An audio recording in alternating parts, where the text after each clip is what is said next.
সুপ্রিয় শিক্ষার্থী বন্ধুরা, আসসালামু আলাইকুম। আজ আমি জারণ বিজারণ নিয়ে আলোচনা করব। তাহলে চলো শুরু করা যাক। প্রথমে লিখি জারণ, তারপরে লিখি বিজারণ। এখন এই জারণ মানেই হচ্ছে ছাড়ন। এখন তাহলে ছাড়ন মানে কি? ইলেকট্রন ত্যাগ। তাহলে এইটা যদি ছাড়ন হয় তাহলে অবশ্যই বিজারণ কি হবে? আমার ইলেকট্রন গ্রহণ হবে। ওকে, এখন দেখো, আমরা তো জানি যে আসলে ইলেকট্রন কারা ত্যাগ করে। ইলেকট্রন ত্যাগ করে কারা? ইলেকট্রন ত্যাগ করে হচ্ছে ধাতু। আর ইলেকট্রন গ্রহণ করে কারা? ইলেকট্রন গ্রহণ করে হচ্ছে অধাতু। কেমন দেখো, এই যে সোডিয়াম হচ্ছে একটা ধাতু, এর ইলেকট্রন বিন্যাস 1s2 2s2 2p6 3s1। Chlorine একটা অধাতু, 1s2 2s2 2p6 3s2 3p5। তাহলে দেখো যে এই সোডিয়াম তার সর্ববহিষ্ঠ শক্তি স্তরের ইলেকট্রনটা ত্যাগ করে দেওয়ার মাধ্যমে সোডিয়াম প্লাস আয়নে পরিণত হয়, অর্থাৎ সোডিয়াম মাইনাস একটা ইলেকট্রন সোডিয়াম প্লাস আয়নে পরিণত হয়ে গেল। ক্লোরিন তার শেষ কক্ষপথে 7টা ইলেকট্রন আছে, অষ্টক পূর্ণ করার জন্য একটা ইলেকট্রন এদেরকে গ্রহণ করতে হবে। ওকে, তাহলে ক্লোরিন যখন আমাদের একটা ইলেকট্রন গ্রহণ করলো, ওকে, একটা ক্লোরিন পরমাণু যখন একটা ইলেকট্রন গ্রহণ করলো তখন আমাদের ক্লোরাইড মাইনাস আয়নে পরিণত হলো। অর্থাৎ ক্লোরিনের ক্ষেত্রে এখানে আমাদের বিজারণ সম্পন্ন হলো, কারণ ইলেকট্রন গ্রহণ করলো। এবং সোডিয়ামের ক্ষেত্রে ইলেকট্রন ত্যাগ করলো, অর্থাৎ জারণ সংঘটিত হলো। ওকে, এখন যারা ইলেকট্রন ত্যাগ করে তারাই তো ধাতু এবং তারা হচ্ছে বিজারক পদার্থ। বিজারক পদার্থ।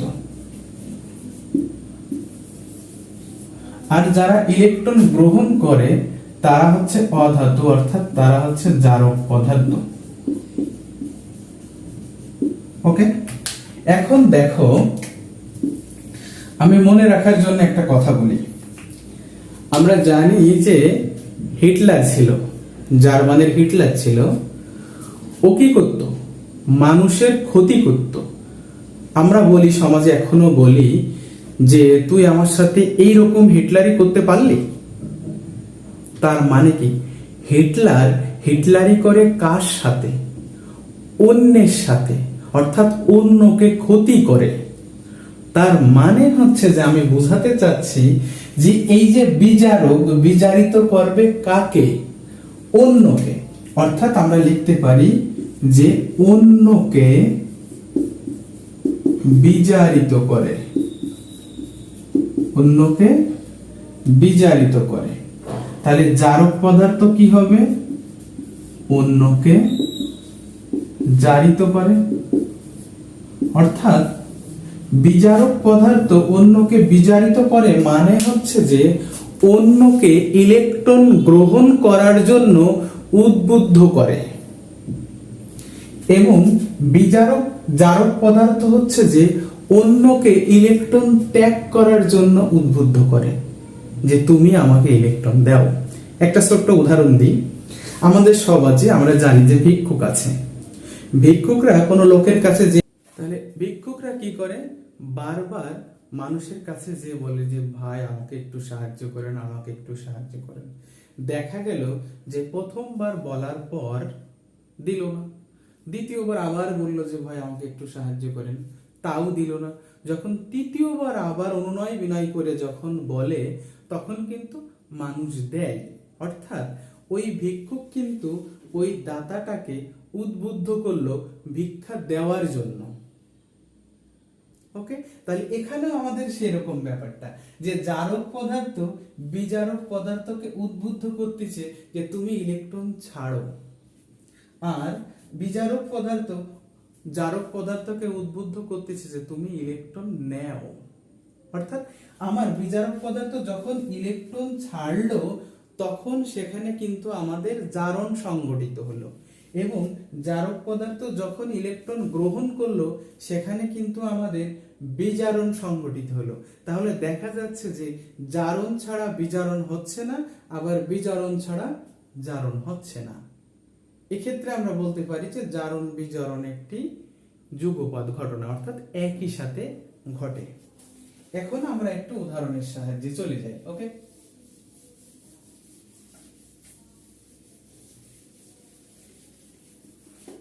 দেখো যে জিঙ্ক প্লাস সালফিউরিক অ্যাসিড তৈরি হলো জিঙ্ক সালফেট প্লাস হাইড্রোজেন। ওকে, এই বিক্রিয়াটা আমাদের আয়নিত অবস্থায় কি অবস্থায় দাঁড়াবে? আয়নিত অবস্থা। তাহলে আমরা কি লিখতে পারি যে জিঙ্ক প্লাস হাইড্রোজেন প্লাস দুইটা হাইড্রোজেন পরমাণু আছে প্লাস সালফেট 2 মাইনাস। ওকে, এই পাশে যখন আমরা যাচ্ছি তখন লিখতেছি zinc 2 plus plus sulphate 2 minus plus hydrogen. Okay, এখন দেখো আমরা তো জানি যে স্বাভাবিকভাবে সালফিউরিক অ্যাসিডে সালফেটের সাথে যেহেতু হাইড্রোজেনের দুইটা পরমাণু আছে সেই ক্ষেত্রে আমাদের সালফেটের জারণ সংখ্যা হবে 2 মাইনাস। ওকে, তাহলে এটা আমরা বুঝি আগে থেকেই। তাহলে দেখো যে আমরা যদি এখানে একটা জিনিস খেয়াল করো যে এখানে আমাদের এই সালফেট এবং এই সালফেটের জারণ সংখ্যার কোনো পরিবর্তন হয়নি, অর্থাৎ এরা হচ্ছে কি আয়ন? দর্শক আয়ন বলবো এটাকে আমরা, দর্শক আয়ন। অর্থাৎ যে আয়ন কোন রাসায়নিক বিক্রিয়ার বিক্রিয়ক এবং উৎপাদে দুই জায়গায় উপস্থিত থাকবে কিন্তু চার্জের বা আয়নের কোনো পরিবর্তন হবে না, অর্থাৎ চার্জের পরে কোনো পরিবর্তন হবে না। দেখো এই পাশেও আমাদের সালফেট 2 মাইনাস আছে, এই পাশেও আমাদের সালফেট 2 মাইনাস আছে, তার মানে এখানে আমাদের চার্জের কোনো পরিবর্তন হয়নি, অর্থাৎ এইটা হচ্ছে যে আমাদের এই বিক্রিয়ার জন্য দর্শক আয়ন। ওকে, তাহলে দর্শক আয়নের ক্ষেত্রে আমাদের জারণ বিজারণ বিক্রিয়া হবে না। তাহলে আমাদের জারণ অর্ধ বিক্রিয়াটা কি হবে? জারণ অর্ধ বিক্রিয়া। জারণ মানে ইলেকট্রন ত্যাগ, এখানে আমাদের ইলেকট্রন কে ত্যাগ করছে খেয়াল করো। এখানে আমাদের জিঙ্কের এখানে 0 ছিল, এখান থেকে আমাদের জিঙ্ক 2 প্লাস হয়ে গেছে, অর্থাৎ এর ক্ষেত্রে আমাদের জারণ হয়ে গেছে। ঠিক আছে, এবং হাইড্রোজেনের ক্ষেত্রে আমাদের ইলেকট্রন গ্রহণ করার মাধ্যমে এখানে আমাদের বিজারণ হয়ে গেছে। ঠিক আছে, তাই এখানে আমাদের জারণ অর্ধ বিক্রিয়ার ক্ষেত্রে আমরা লিখতে পাচ্ছি যে জিঙ্ক দাগ দিলাম আমাদের জিঙ্ক 2 প্লাস। এখন আমাদের কাজ কি করতে হবে? দুই পাশে চার্জের পরিমাণ সমান বানাতে হবে। এখন খেয়াল করো এই দুইটা ইলেকট্রন ত্যাগ করে দিয়ে জিঙ্ক 2 প্লাস আয়নে পরিণত হয়েছে, অর্থাৎ এখানে আমার দুটো ইলেকট্রনের ঘাটতি আছে।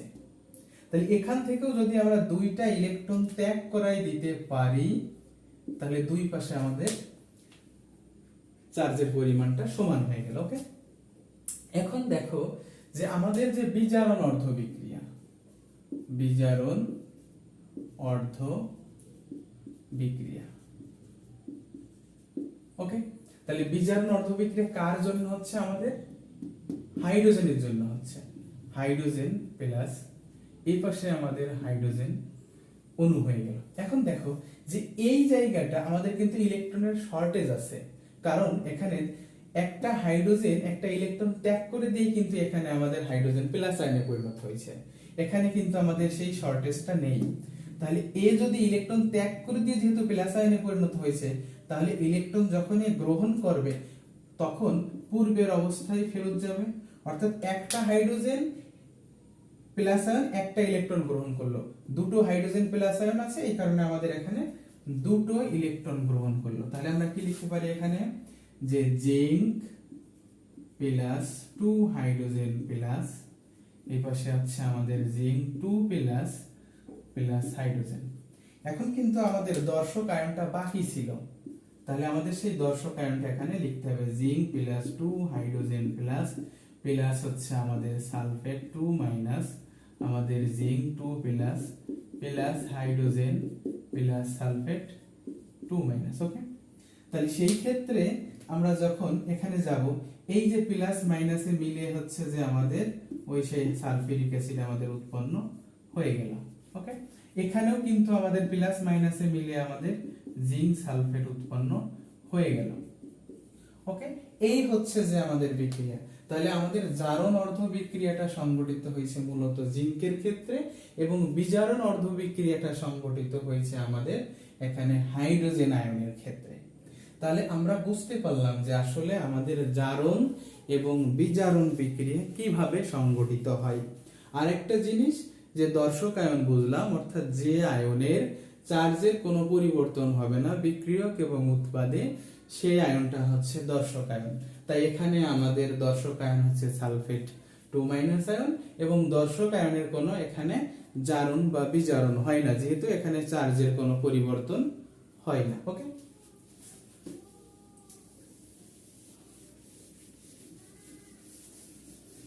আমরা পরবর্তী আরেকটা রিঅ্যাকশনে যাই। হাইড্রোজেন সালফাইড প্লাস ক্লোরিন, আমাদের উৎপন্ন হচ্ছে হাইড্রোক্লোরিক অ্যাসিড এবং সালফার। আমরা যদি সমতা করি তাহলে দেখা যাবে যে এখানে আমাদের 2 দিলে সমতা হয়ে গেল। ওকে, এখন আমরা কি লিখবো, আয়নিত অবস্থা। আয়নিত অবস্থা কি লিখবো এখানে, হাইড্রোজেন প্লাস দুটো হাইড্রোজেন আছে, সালফার 2 মাইনাস, যেহেতু সালফারের সাথে দুটো হাইড্রোজেন পরমাণু আছে এই জন্য 2 মাইনাস প্লাস ক্লোরিন।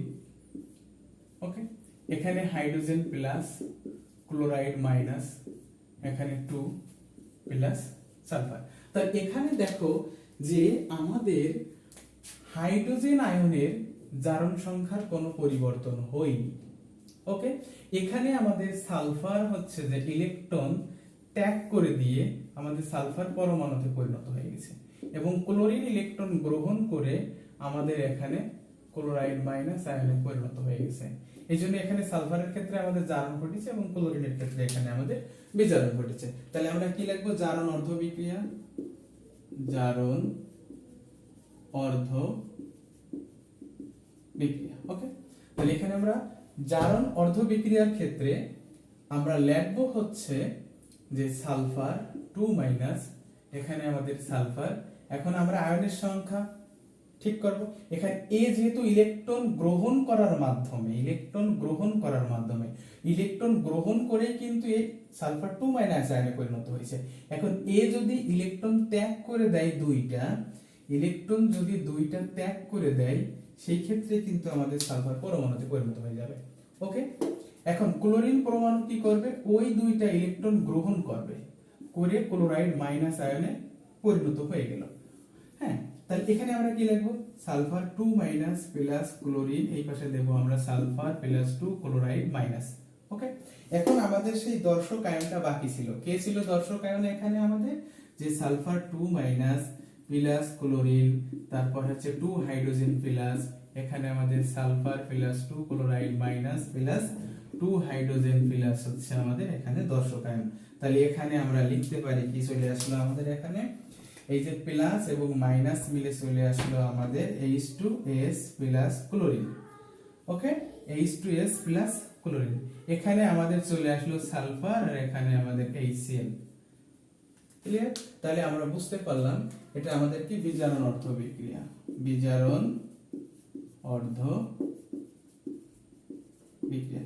তাহলে বোঝা যাচ্ছে যে আমাদের জারণ কার ক্ষেত্রে ঘটছে, যে ইলেকট্রন ত্যাগ করছে তার ক্ষেত্রে আমাদের জারণ অর্ধ বিক্রিয়া হচ্ছে, এবং যে ইলেকট্রন গ্রহণ করছে তার ক্ষেত্রে আমাদের বিজারণ অর্ধ বিক্রিয়া হচ্ছে।